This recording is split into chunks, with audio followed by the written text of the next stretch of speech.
It's not an Olympic sport, but there's a high-stakes game that played out again today, this time in the streets of Paris.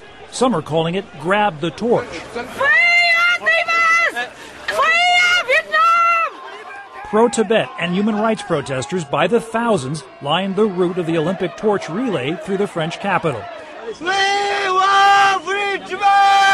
At times, charging police or blocking the torchbearers, always trying to get to the Olympic flame.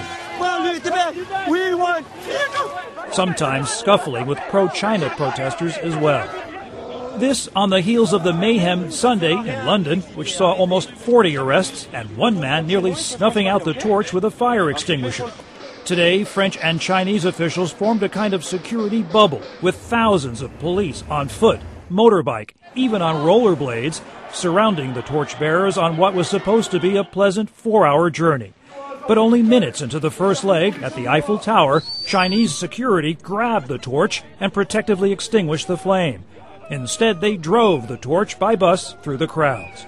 In all, Chinese torchbearers, sensing a riot, had to put out the flame and drive to the next leg 5 times.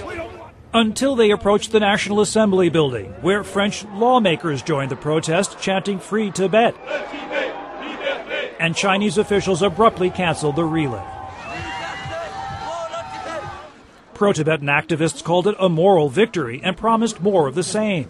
I think they've clearly put Tibet right at the heart of the media agenda, and that means it's going right up the scale of policymakers' priorities. A threat to boycott the opening ceremony in August, already being considered by French President Nicolas Sarkozy, seems to be gaining steam here in Europe.